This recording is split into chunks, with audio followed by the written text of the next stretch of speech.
tout le monde, il entend parler, bien sûr, des voitures, donc des nouvelles voitures, des nouvelles technologies, soit avec des motorisations diesel ou gasoil, soit je parle de la technologie hybride.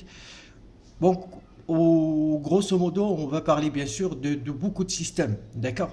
Alors, si on parle bien sûr des nouvelles voitures, donc je ne parle pas des voitures.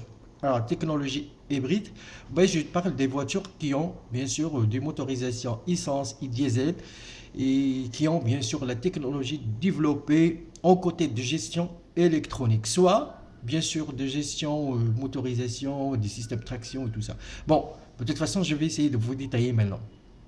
Alors, bon, comme vous savez, donc le véhicule, bon, ou une voiture, donc que ça soit sa gamme, ça dépend bien sûr de constructeur, parce que là, on trouve qu'il y a une énumération de calculateurs. Si je parle d'un calculateur, c'est parce que je l'avais expliqué dans une vidéo précédente. Mais de toute façon, donc, je vais le redétailler bien sûr par la suite, Inch'Allah. Bon, il y a beaucoup de calculateurs là-dedans. Un véhicule, lorsqu'on voit à l'extérieur, un véhicule compact, donc parfait, donc renfermé, bien sûr que l'utilisateur, il ouvre les portes, donc il utilise la voiture, il met le contact, il démarre après, il voyage. Donc, comme ça, il ne savait pas de quoi il s'agit la nature des systèmes qui suréquipés dans sa voiture. C'est juste une formation c'est juste une formation pour les gens, les utilisateurs et bien sûr pour les techniciens qui sont au départ de leur carrière. Bon, ce qu'on savait, c'est que, que je retourne à ce que je disais avant, parce que il y a des constructeurs ou il y a des marques de véhicules qu'on trouve beaucoup de calculateurs installés dans le véhicule dedans. D'accord? Mais en fait, vous avez une question. Ces calculateurs, comment ils communiquent entre eux? Alors là, c'est la question. Parce qu'on a des calculateurs séparés. On a le calculateur, par exemple, moteur, qui se trouve, par exemple, dans le compartiment moteur. D'accord? Et on a un calculateur, c'est qu'on voyait là.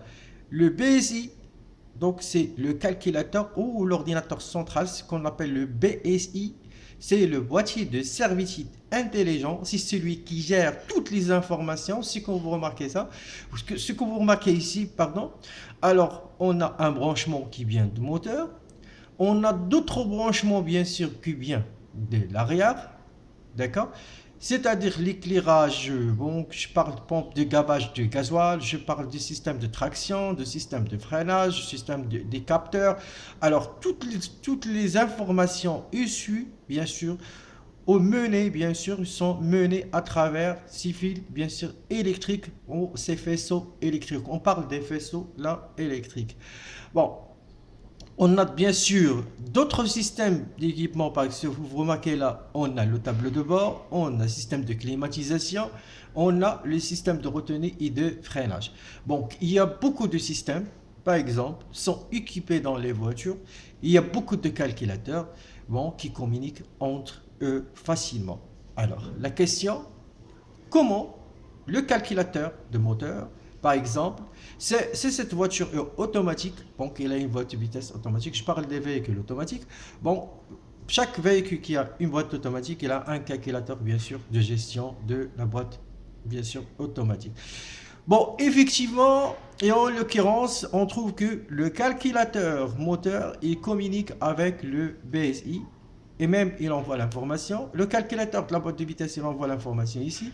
Le calculateur, bien sûr, de sécurité, de confort, et bien sûr, tous les signaux, les informations qui viennent à travers le calculateur, bien sûr, de l'ABS, USB ou l'SBC, je ne sais pas, ça dépend du système de suréquipé sur le véhicule.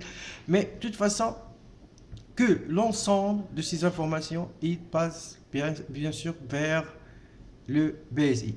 Alors, le BSI, et comment ça se passe? Bon, la question, comment ça se passe? Bon, la réponse, c'est qu'il y a un système, ce qu'on appelle le multiplexage, d'accord?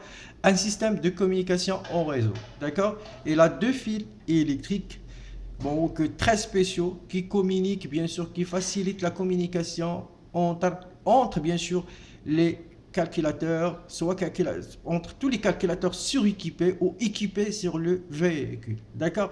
Bon, là-dedans, on soupçonne toujours, on ne savait pas, on prétend que voilà, il y a des faisceaux électriques, mais en sachant qu'il y a des faisceaux électriques, certainement, mais les faisceaux électriques, ils sont pas bon, ils sont pas beaucoup là, ils sont minimes, mais grâce au multiplexage ou à l'opération de multiplexage. Donc le multiplexage, c'est un réseau entre ou interboîtier ou entre les calculateurs.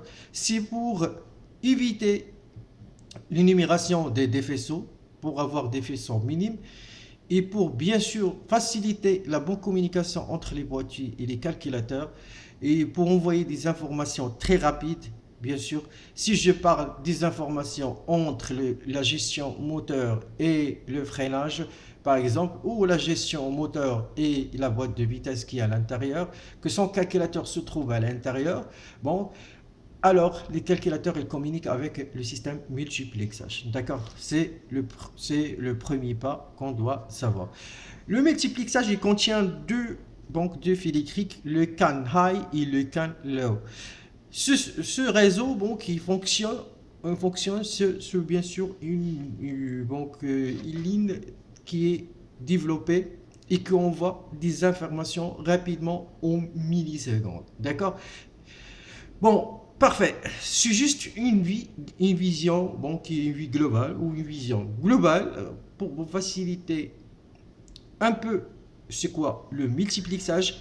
La vidéo prochaine, je vais parler, bien sûr, je vais essayer de vous détailler le maximum, le can high et le can low et le multiplexage et comment ça se passe, la transformation de l'information et comment ça se passe, bien sûr, la communication entre les boîtiers et les calculateurs.